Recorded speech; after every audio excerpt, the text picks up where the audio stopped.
제가 미국에 간 지 얼마 안 됐을 때였습니다. 교회 어느 집사님께서 찬양대인지 청년회인지 모두를 초청해 주셔서 그 집에 식사를 하러 갔습니다. 길가에 주차를 하고 집을 찾아가 보니 현관이 좀 수수하고 허름하기까지 보였습니다. 그 집사님은 꽤 괜찮은 개인 회사를 운영하시는 분이었기 때문에 저는 속으로 의아해할 수밖에 없었습니다. 하지만 일단 집안에 들어가 보니까 밖에서 보던 것과는 완전 딴판이었습니다. 2에이커, 우리나라식으로 말하자면 2,000평쯤 되는 넓은 뒷뜰과 함께 아주 아름답게 꾸며진 멋진 집이었던 것입니다. 근데 미국에 좀 더 오래 살다 보니 비단 그 집사님 집뿐 아니라 많은 집들이 그런 식이라는 사실을 알게 되었습니다. 즉 미국의 상위급 중산층의 개인주택 대부분이 그처럼 현관에서 보면 별것 아닌 것 같지만 안에 들어가 보면 아주 크고 고급스러웠던 것입니다. 예수님께서는 당신께서 필요갑적으로 세우실 교회가 그런 곳이라고 하셨습니다. 오늘 본문은 예수님께서 선포하신 천국 비유 시리즈의 일부분인데 여기서의 천국은 내세의 천당이 아니라 지상의 천국 곧 교회를 가리킵니다. 그 비유 중에 특히 가라지의 비유와 겨자씨 및 누룩의 비유가 곧 겉보기에는 볼품없어도 속이 아름답고 알찬 하나님의 집, 즉 교회의 참모습을 가르쳐주시는 말씀입니다. 이 시간 저는 그 비유의 말씀을 통해 오늘날 지상교회 외면적인 인상과 내면적인 실상이 어떻게 다른지를 함께 상고해 보고자 합니다. 첫째, 지상교회가 외면적으로는 순수하지 못해 보여도 그 안에는 우주덕교에 속한 구원인이 있습니다. 24절부터 28절 상반절까지 함께 봉독하겠습니다. 예수께서 그들 앞에 또 비유를 들어 이르시되 천국은 좋은 씨를 제밭에 뿌린 사람과 같으니 사람들이 잘 때 그 원수가 와서 곡식 가운데 가라지를 덧뿌리고 갔더니 싹이 나고 결실할 때 가라지도 보이거늘 집주인의 종들이 와서 말하되 주여 밭에 좋은 씨를 뿌리지 아니하였나이까 그런데 가라지가 어디서 생겼나이까 주인이 이르되 원수가 이렇게 하였구나. 아멘. 나중에 36절부터 39절 상반절에서 예수님께서 이 비유의 뜻을 풀어서 설명해 주셨습니다. 우리 그 부분을 또 함께 봉독하겠습니다. 이에 예수께서 무리를 떠나사 집에 들어가시니 제자들이 나와 이르되 밭의 가라지의 비유를 우리에게 설명하여 주소서. 대답에 이르시되 좋은 씨를 뿌리는 이는 인자요 밭은 세상이요 좋은 씨는 천국의 아들들이요 가라지는 악한 자의 아들들이요 가라지를 뿌리는 원수는 마귀요 라고 기록되었습니다. 세상 사람들은 흔히 왜 교회가 세상의 천국이라 하면서도 순수하지 못한가 라는 의문을 가집니다. 바꾸어 말하면 왜 천당 믿는 사람들이 모인 교회 안에도 못된 사람, 악한 사람들이 있는가 라는 비판입니다. 예수님께서는 바로 그런 질문에 대해 이 세상은 아직도 사탄이 활동하고 있는 시대이며 그 영향력은 교회 안에까지도 부분적으로 침투하고 있기 때문이다 라고 이 가라지의 비유를 통해 대답해 주시는 것입니다. 우리가 결코 잘못 생각하지 말아야 할 것은 집주인, 즉 인자로 이 세상에 오신 예수님께서 뿌린 씨는 결코 어떤 불순물이 섞여 있지 않은 좋은 씨였다는 점입니다. 즉 주님께서 세상이란 밭에 뿌리신 복음 그 자체는 예나 지금이나 오로지 순수하기 그지없습니다. 그 좋은 씨가 뿌려짐으로써 곡식, 즉 천국의 아들들이 자라나게 된 지상교회 안에 가라지도 같이 자라게 되었습니다. 마치 알곡처럼 보이지만 사실은 가라지이고 마치 어려운 선민처럼 보이지만 사실은 악한 자의 아들들에 불과한 무리가 이 지상교회 속에 분명히 섞여 있는 것입니다. 왜 그렇게 되었습니까? 그 원인은 오로지 마귀의 방해 공작 때문이었습니다. 사람들이 잘 때라고 한 대로 그런 일이 일어난 것은 결코 주인의 실수나 종들의 게으름 때문이 아니었습니다. 그들은 좋은 씨를 뿌린 후 당연히 휴식을 취해야 할 시간에 자고 있을 뿐인데 바로 그 시간에 가라지가 몰래 뿌려졌던 것입니다. 가라지는 그 모습은 밀과 비슷하게 생긴 잡초로서 똑보리라고도 불렸습니다. 당시 미운 사람의 밭에 몰래 가라지를 뿌린 일이 실제로 일어나곤 했기 때문에 로마 법은 남의 밭에 가라지를 뿌리는 사람을 엄격히 처벌하는 법률을 제정해 놓고 있을 정도였습니다. 하여튼 그처럼 자기 밭에 가라지가 뿌려진 것을 보고 주인은 한마디로 원수가 이렇게 하였구나 라고 단언했습니다. 교회 안에 가라지가 있는 것은 전적으로 사탄과 그의 졸개인 마귀들의 장난 때문인 것을 밝히신 말씀입니다. 즉 비록 교회 안에 불순물 같은 것이 눈에 보이더라도 그것이 예수님께서 뿌려놓으신 복음 자체에 조금이라도 문제가 있어서 그런 것은 절대로 아닌 것입니다. 오늘도 주님의 몸된 교회를 통해 선포되고 있는 복음 자체는 오로지 절대적으로 순수하며 최고 양질의 좋은 실일 뿐입니다. 하지만 이 복음을 통해 천국운동이 시작된 바로 그 시점부터 마귀 또한 즉시 방해 공작을 시작했고 지금도 여전히 활동하고 있는 까닭에 이 지상교회 안에는 아직도 온전치 못한 모습이 섞여 남아있는 것입니다. 비록 현실적으로는 100% 순수하지 못한 지상교회를 할지라도 그것이 큰 문제가 되지 않는 이유는 바로 예수님께서 재림하실 때 그 지상교회로부터 100% 순수한 의인들의 회중, 곧 우주적 교회를 깨끗하게 구별해내실 것이기 때문입니다. 28절 하반절부터 30절까지 또 함께 봉독하겠습니다. 종들이 말하되 그러면 우리가 가서 이것을 뽑기를 원하시나이까? 주인이 이르되 가만두라. 가라지를 뽑다가 곡식까지 뽑을까 염려하노라. 둘 다 추수 때까지 함께 자라게 두라. 추수 때에 내가 추수꾼들에게 말하기를 가라지는 먼저 거두어 불사르게 단으로 묶고 곡식은 모아 내 곡간에 넣으라 하리라. 아멘. 역시 39절 하반절부터 43절에서 예수님께서 이 비유의 뜻을 정확하게 풀어주고 계시는데 함께 봉독하겠습니다. 추수 때는 세상 끝이요 추수꾼은 천사들이니 그런즉 가라지를 거두어 불에 사른 것 같이 세상 끝에도 그러하리라. 인자가 그 천사들을 보내리니 그들이 그 나라에서 모든 넘어지게 하는 것과 또 불법을 행하는 자들을 거두어내어 풀무불에 던져 넣으리니 거기서 울며 이를 갈게 되리라. 그때 의인들은 자기 아버지 나라에서 해와 같이 빛나리라. 귀 있는 자는 들으라. 아멘. 좋은 씨를 뿌린 밭에 가라지가 섞여 자라게 된 것을 본 종들의 즉각적인 반응은 그들을 당장 뽑아버려야 한다는 것이었습니다. 사실 그 종들의 말이야말로 일견 지극히 타당하게 여겨지는 것이었지만 주인의 반응은 의외였습니다. 그 주인은 그처럼 흥분해서 나서려는 종들을 가만두라 하고 제지했던 것입니다. 그 이유는 아직 크게 자라지 않았기 때문에 가라지와 알곡을 정확히 구별해내기 어렵기도 했고 또 하나는 둘이 섞여 자랄 때는 그 뿌리도 서로 엉켜 있으므로 가라지만 뽑으려 해도 곡식의 뿌리까지 같이 뽑히게 될 것을 염려했기 때문입니다. 즉 주인은 가라지가 함께 자랄 때 입게 될 손해보다는 이미 심겨진 곡식 한 폭이라도 결코 뽑히지 말아야 할 것을 더 걱정했던 것입니다. 그 대신 가라지와 알곡을 가려내는 일은 추수 때까지 기다려야 한다고 주인은 말했습니다.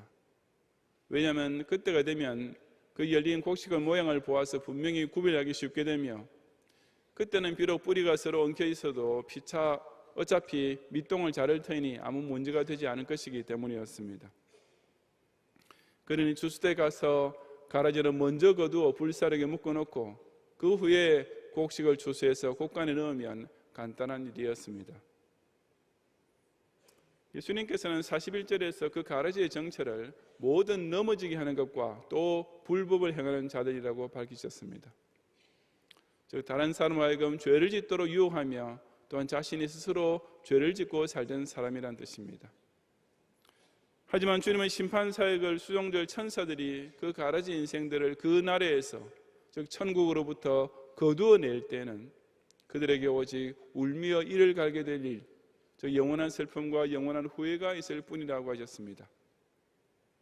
반면에 오직 알곡 성도들만 해와 같이 빛나는 영광을 입게 될 것이라고 하셨습니다. 비록 이 땅에서는 한 교회 안에 섞여 살고 별 차이 없어 보이던 교인들이었지만 일단 예수님께서 재림하시게 되면 그 같은 밭에서 자라던 알곡과 가라지들이 단 한 톨도 어김없이 철저하게 분리되고야 마는 것입니다. 이 지상교회 내에서 모든 가라지를 깨끗이 뽑아내고 정말 100% 순수한 교회를 만들어 보았으면 하는 이상은 특히 목사도 그렇지만 일반 신자 역시 한 번쯤은 다들 꿈꾸게 됩니다. 하지만 완전무기란 교회를 지상에 건설하겠다는 욕망은 실제로 가르지보다는 곡식을 많이 뽑아버리는 결과를 가져왔었습니다.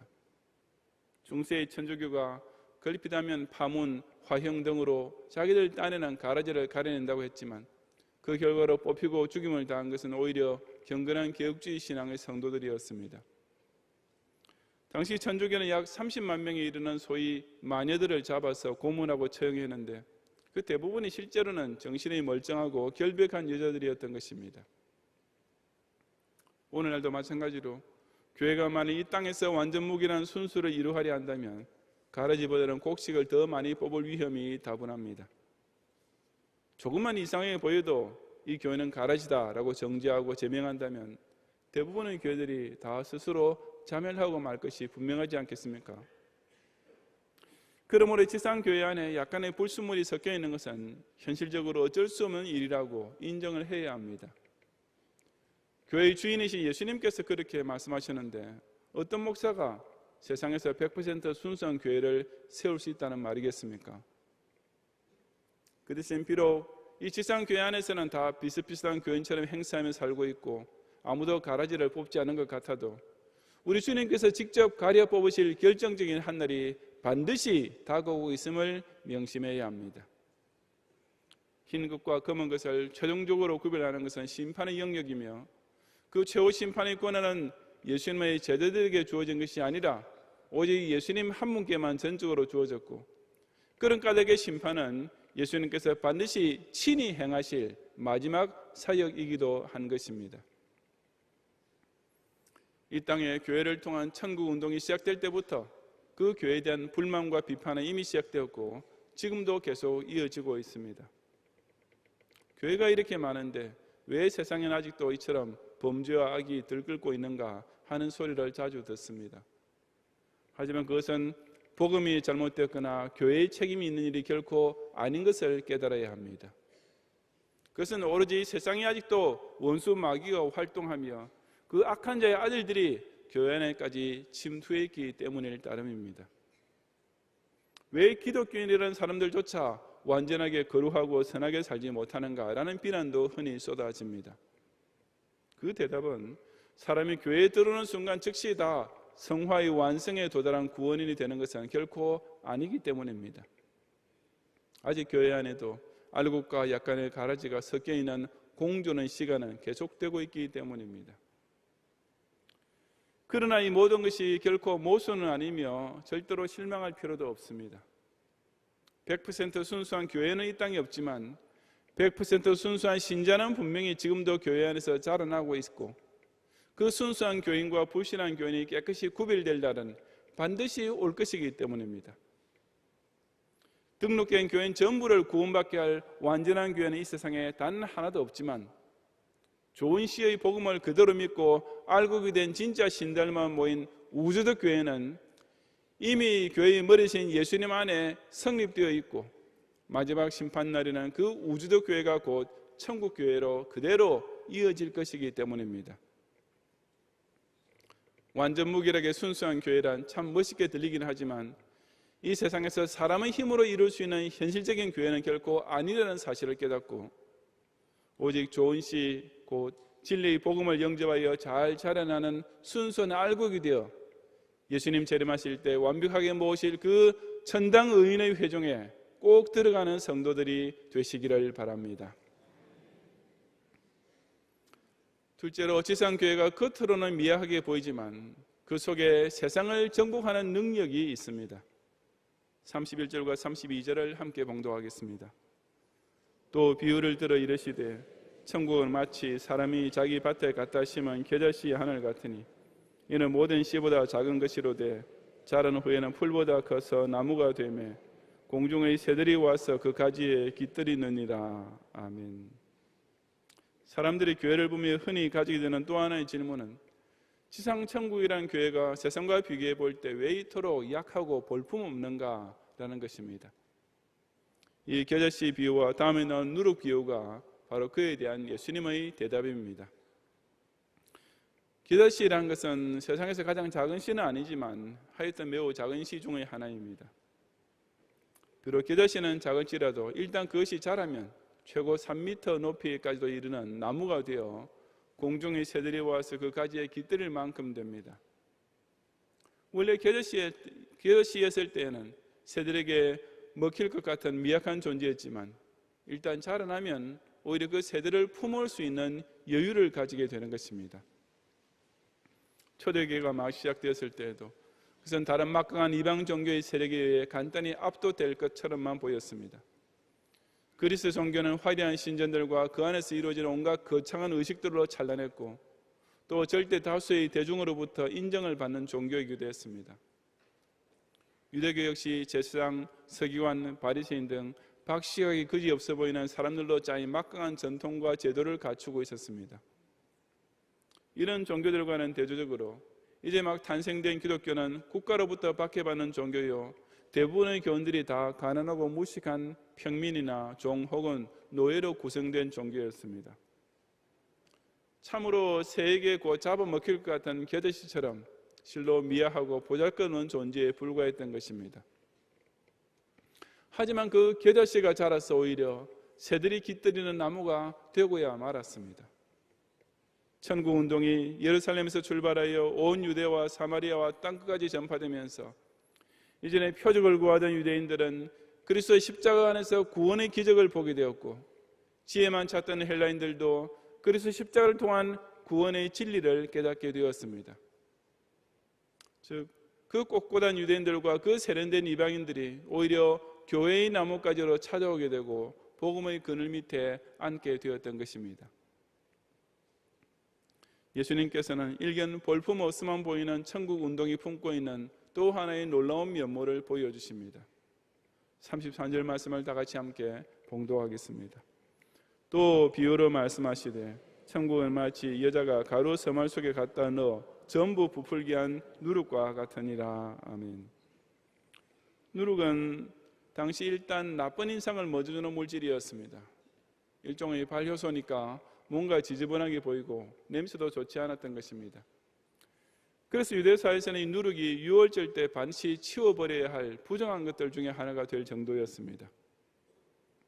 하지만 그 천대받는 누룩에 한 가지 큰 힘이 있는데 곧 곡식 가루에 미치는 놀라운 영향력이었습니다.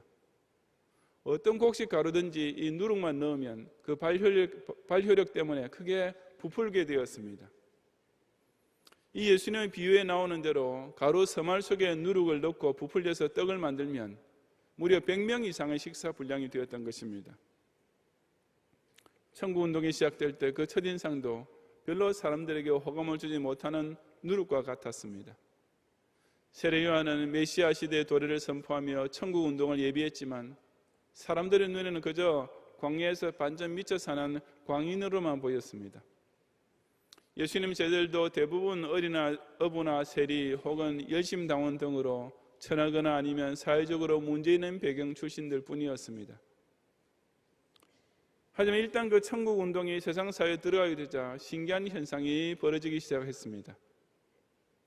가루에 비해서 누룩은 상대적으로 소량이었고 또 깨끗한 인상을 주는 가루에 비해 누룩은 지저분해 보이는 것이었지만 가루는 누룩을 변화시킬 수 없는 반면 오직 누룩이 가루를 변화시킬 수 있습니다. 꼭 마찬가지로 그 별 볼 일 없어 보이던 사람들이 오히려 있어 보이던 사람들을 변화시키는 신기한 능력을 발휘하기 시작했습니다. 무식하게 여겨졌던 자들이 오히려 바리새인과 제사장들을 변화시켰고 어부 출신들이 오히려 세련된 이방 문화인들을 전도해 나갔던 것입니다.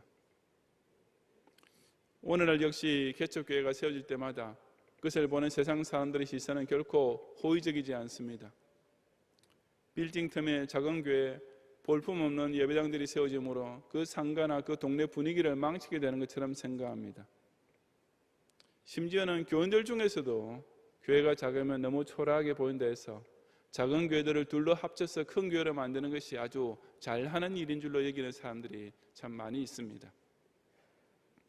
하지만 작은 교회 둘을 하나로 합친다 해서 천국운동 그 자체가 커진 것은 결코 아니라는 사실은 간단한 산수 계산으로도 뻔히 알 수 있는 일이 아닙니까? 실제로 커진 것이 아니라 겉모양만 그렇게 만들어 놓은 것입니다. 진짜 교회의 부흥은 그 교회 안에 겨자씨의 성장력과 누룩의 영향력이 있을 때 나올 수 있습니다. 교회의 영혼과 삶을 변화시키는 복음의 은혜, 먼저 변화된 성도가 이웃과 세계를 향해 펼치는 구령의 열정, 바로 이것이 참된 교회가 소유하는 누룩입니다. 우리 경양교회만 하더라도 첫 주일에 80명에서 출발했지만 지금은 교단과 선교제를 합쳐 2만 교세를 이루었고 앞으로 30만을 향해 줄기차게 나아가고 있는 것 역시 바로 이 누룩이 끊임없이 발효되어 가루를 부풀리는 가운데 겨자씨처럼 작은 것이 큰 나무로 성장하고 있기 때문이 아니겠습니까? 이 세상의 위대한 것, 이 인간사의 화려한 것과 비교해 볼 때 기독교는 일견 초라하게만 보입니다. 청와대를 볼 때 교회란 세상 권력 앞에 언제라도 잡아먹힐 겨자씨처럼 작게만 보이고, 방대한 인터넷 문화를 볼 때 그저 오래전 옛날 말씀인 성경책이나 읽고 있는 기독신자란 참 고리타분하게 여겨지는 것입니다. 하지만 사실은 그와 정반대입니다. 그 미약한 겨자씨 속에는 양적 성장력이 있고 그 보잘것없어 보이는 누룩에는 엄청난 질적 영향력이 들어있기 때문입니다. 즉 이 교회 안에는 세상에서 더 유력해 보이는 것들을 오히려 정복해 나갈 큰 성장력이 숨어 있으며, 중생받은 각 신자 속에도 세상에서 더 부유하고 더 높고 더 똑똑한 사람을 오히려 변화시키고 남음이 있는 신비한 영향력이 숨겨져 있는 것입니다. 교회를 중심으로 부단히 확장되고 있는 천국 운동은 비록 겉으로는 미약하고 초라해 보인다 할지라도 이 세상에 더 위대하게 보이는 것들을 오히려 포용하고 완전히 변화시킬 수 있는, 실로 온 땅을 정복할 능력이 그 속에 있음을 확신하는 성도들이 되시기를 바랍니다. 성도 여러분, 34절과 35절에 예수께서 이 모든 것을 무리에게 비유로 말씀하시고 비유가 아니면 아무것도 말씀하지 아니하셨으니 이는 선지자를 통하여 말씀하신 바 내가 입을 열어 비유로 말하고 창세부터 감추인 것들을 드러내리라 함을 이루려 하심이라고 기록했습니다. 어차피 천국의 신비를 우리가 이 세상에 살 동안 완전히 다 알 수는 없습니다. 하지만 예수님께서는 그 감추인 비밀의 일부분을 드러내어 가르치고 계시며 그것만 깨달아도 우리에게는 충분하고도 남음이 있습니다. 우리는 왜 교회의 색깔이 완전히 깨끗하지 못한가? 왜 교회의 모양이 아름답지 못한가? 라는 질문에 대한 예수님의 대답을 들었습니다. 이 유형 교회 안에서 혹 불순한 면모를 보고 실망할 때가 있습니까? 그것들을 비판하기 전에 나 자신부터가 먼저 순수한 신자가 되도록 각성해야 합니다. 다른 가라지를 신경 쓰지 말고 나 자신이 먼저 좋은 시, 즉 복음을 제대로 받아들임으로써 무형교회, 곧 우주적 교회에 확실히 속한 알곡 신자가 되었는지부터 확인해야 하는 것입니다. 이 지상교회가 겨자씨처럼 너무 작고 약해서 낙심될 때가 있습니까? 만약 그렇다면 나 자신부터가 전도와 봉사를 통해 가루를 부풀게 만드는 누룩이 되어야 합니다. 그처럼 교회 한 지체인 내가 먼저 변화를 받고 성장해야 그런 성도들이 모인 신앙 공동체도 절로 더 큰 나무로 자라 더 많은 사람의 영혼을 품을 수 있는 교회가 될 수 있는 것입니다. 지난번 부흥사경기 때부터 경양교회 노래의 3절 가수 중에 30만을 이룩하여 라는 구절이 교회 충만 이룩하여로 변경되었습니다. 그때 원로 목사님께서 뜨겁게 강조하신 그 교회 충만의 의미가 오늘 주신 말씀 속에도 들어 있습니다. 교회가 비록 외면적으로는 순수하지 못한 것 같아도 그 안에는 100% 순수한 구원인들이 충만합니다. 교회가 겉으로는 미약하고 볼품없기만 보여도 그 속에는 온 세상을 정복할 수 있는 능력이 충만한 것입니다. 그런 까닭에 교회가 겉보기에 좀 불순하고 불완전하다 해서 실망할 필요는 결코 없습니다. 어차피 지상교회가 완전한 천국은 아니기 때문입니다. 그 대신 우리 예수님께서 순수한 의인들을 모으시고 그 영광스러운 우주적 교회가 이 세상의 모든 산들과 작은 산들 위에 높이 서게 될 날, 곧 진짜 영원한 천국에 도래할 한 날은 분명히 오고야 말 것이기 때문입니다. 그 내세의 천국에 들어가야 될 그날까지 이 지상 천국인 교회를 중심으로 나 자신부터 구원의 확신이 분명한 알곡 신자로 착실히 성장하는 가운데 가든지 보내든지 부지런히 복음을 전파하는 누룩 전도자로 섬김으로써 이 교회를 더 많은 영혼들이 깃들일 수 있는 가지가 무성한 나무처럼 부흥시키는 성도들이 되시기를 주님의 이름으로 축원합니다.